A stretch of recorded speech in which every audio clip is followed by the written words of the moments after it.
Good evening, YouTube as well. It's hard sometimes to find somewhere away from people. I'm around the back of the toilet at the moment. We've got a plane coming into land. This is the sunset. But I wanted to talk about coping mechanisms. You know, when you're in jail. I have made a video last night. I did make a video last night, and in the past, people haven't really been interested in talking about videos about being inside. A lot of people don't really talk about it if they have been in. Lots of people have been inside, loads, and most people don't talk about it. But I'm quite happy to talk about it. I don't care. Uh, I know lots of people that have been in jail, and I tend to mix more with people who have been in jail than people who haven't, because you know a lot of the people who haven't are like prejudgmental and like the people who used to knit at the base of the guillotine, you know, and I call them peck, you know, law-abiding, God-fearing taxpayers, you know, people who suck it all up. And maybe that's not fair, because a lot of people just don't want to break the law and they're just going about their normal business. And when you start to mention crime and talking about it, and they go, well, you can't do the time, don't do the crime, and all this, well, you just want to punch him in the mouth and think, fuck off. Anyway, no, I know I talked about Alex Belfield yesterday, and had quite a good response. I was quite impressed actually. There's a lot of people actually genuinely interested in someone who has been in prison, and they're talking about it, because it's somewhere where a lot of people, obviously the majority of people haven't been, but loads of people have been there. You'd be surprised actually how many people have been there, and for really stupid things as well. I mean, we all accept that like really serious, dangerous, violent offenders need to be locked up for our own protection. Of course they do. But they got loads of normal people as well who have just been on the fiddle and for one reason or another and broken the law. Now, coping mechanisms. Now, Alex has just gone into prison, right? And I think this is his third night now. There's the Queen's funeral today. She went down a hole tonight.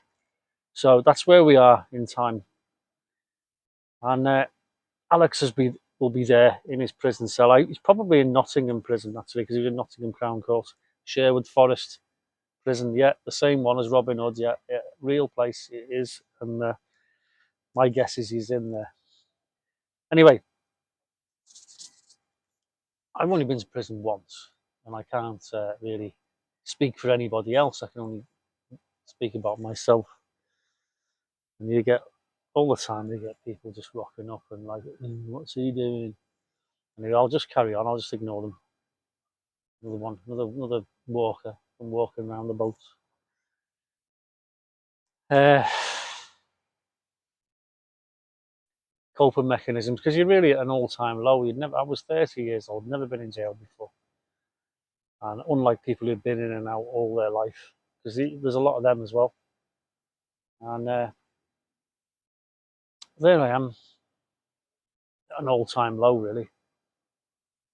And to make matters worse, the police at the time painted a rather dramatic picture of me to the prison service. You know, with this guy's drugs, machine guns, parachutes, martial arts, all this, and they painted it like he's going to escape. He's going to escape. So I was on the E list. The E list. Now, for those of you who don't know what the E list is, it's not normal location. It's they think you're going to escape, and so they take extra measures to make sure you don't escape. And you've got yellow stripes down your trousers, you know, so they can spot you amongst the pack of people. And you can't cut the yellow stripes off because they're part of the trousers. Some people call it being in stripes. And can't go anywhere without a screw escorting you. Can't go on exercise, can't go anywhere. They just lock you up in a box and you're just there. You take all your clothes away at night and your mirror and your razors and things, and you got nothing. So if you're clever enough to escape, you got to do it naked pretty much, or in your pajamas and bare feet, because your shoes are in the bag as well. So that added to the stress, I think, at the time. And you might have seen the video that I posted on my community page, the nurses in Broad Green Hospital. I was going out with a nurse from there, and we were quite close. We actually got engaged. We never got married, but we were engaged. And I put my focus on her as a coping mechanism. And she was dead supportive, and she was coming visiting me. And going all the way from Liverpool down to Birmingham, was in Winston Green at one point. And there was 100,000 people in Winston Green, and we had 15-minute visits. So she'd driven all the way from Liverpool for a 15-minute visit, and then I got moved to Leeds, and she went up from Liverpool to Leeds, Armley Prison in Leeds, and we had closed visits. You see, like in America, where they're talking through a glass screen, like at the post office, and they're on the phone. Well, we didn't have a phone because it's Britain, isn't it? You don't have phones. You have to shout through the glass. And I remember putting my hand against the glass, and she'd be putting her hand on the glass on the other side. Couldn't even have a hug, nothing. It was really stressful. But like I said, I just focused totally on her.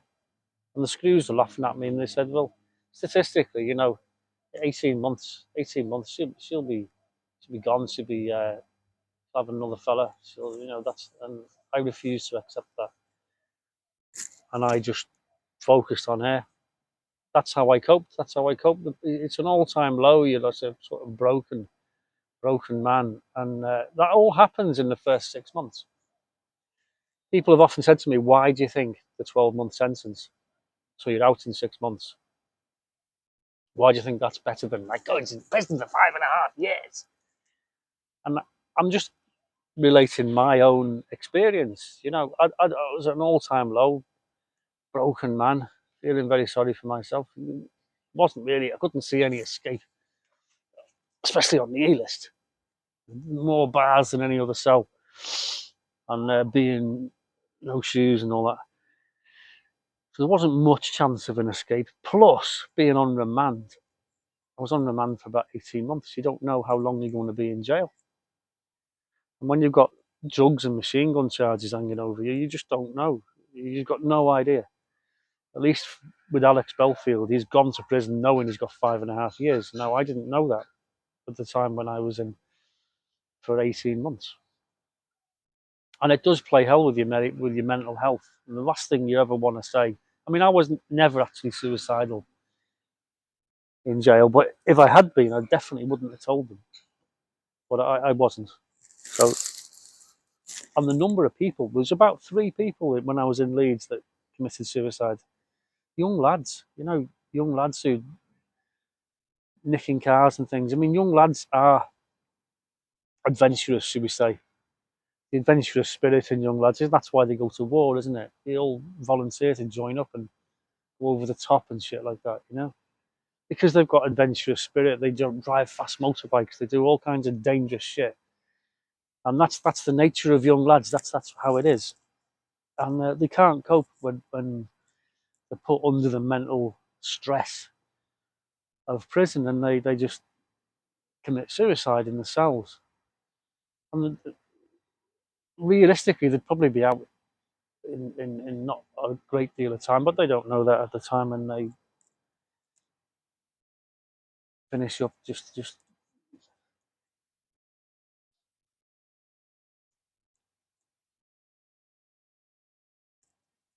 topping themselves, and that's not the way to go. I mean, what would the mother think? Your child's been a bit wild, had a few police chases, and had no insurance on his motorbike, and had a few, well, whatever.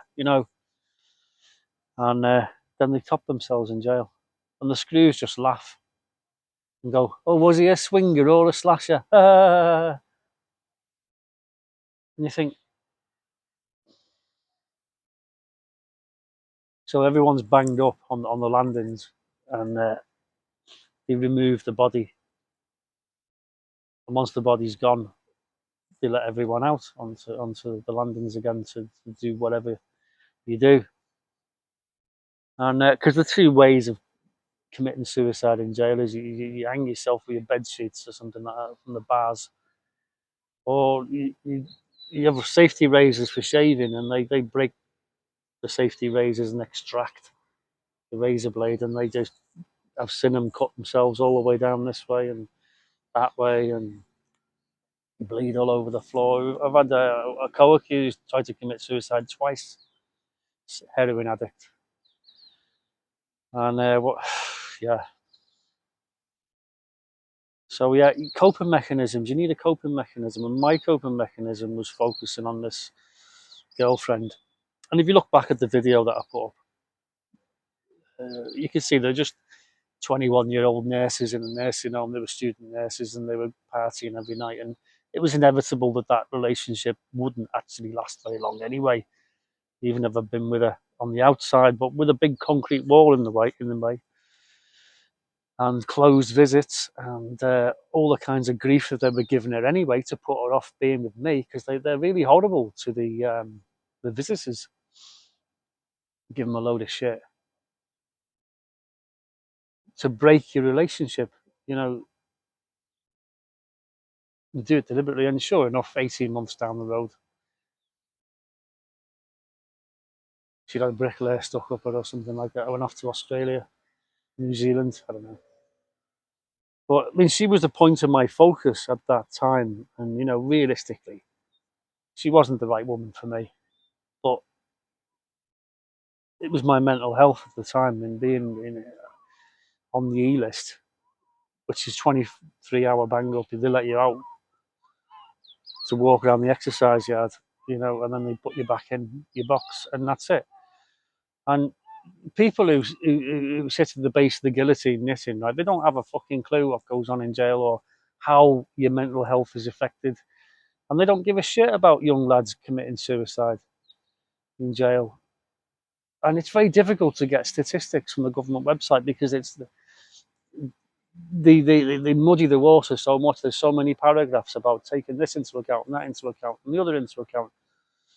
It's very difficult, very, very difficult. But you're looking, or like a glean today was about 100 suicides in jail a year. It's probably more than that. That's probably what they're owning up to, but I haven't really got the accurate statistics. That's two a week, isn't it? Two young lads die unnecessarily, because most of the prison population is young lads. Like, there are old people in there as well, but I would say the majority of them are young lads, just out for a, because they've got nothing on their ass. And yeah, I used to keep a note. I used to get all these letters coming. Used to look forward to letters coming. Used to write back. Used to get letters, write back, and then it came a point where the letters started to drop off, and then it was one every 2 weeks or one a month, and then none. Never got a dear John. Dear John's, fuck off. Don't want to be with you anymore. But you just know, and because you're just in the same routine all the time, you're sat in a box with no input. They didn't have televisions back then in the cell. You just had a piss bucket in the corner. So little problems dwell on you, you know. And it is a really serious mental health shit. And I said, from my own opinion, my own perspective, this is how I saw it. If I'd have got out of prison after 6 months, that'd be it. I don't want to go back there. Oh, fuck that. And that'd be that. But no, 5.5 years finished up with. And so another Christmas in jail, another Christmas in jail, another Christmas in jail. And after the 6 months, you sort of get your head together and you build yourself up, and you become institutionalized, which is a word I hate, but means you become used to your environment and the people around you, and you're totally sort of cool with it, and you're getting on with it. Police helicopter. And the longer you're in jail, the more and more you think, and you're looking around and you're observing things, and your hatred builds up for the system and the people that put you there.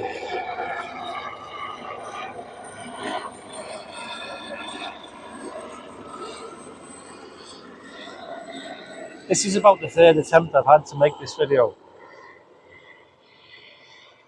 Distractions, people, you know. So yeah, mental health is a big, serious issue, and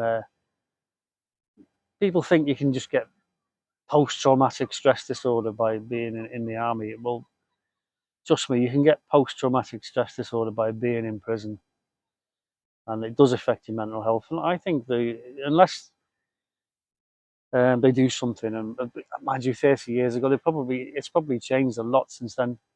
You know, my information is not really that current, but you know, mental health is an important thing. It's an important issue, and if you're subjecting people to post-traumatic stress, you know, potentially there's lawsuits in the future.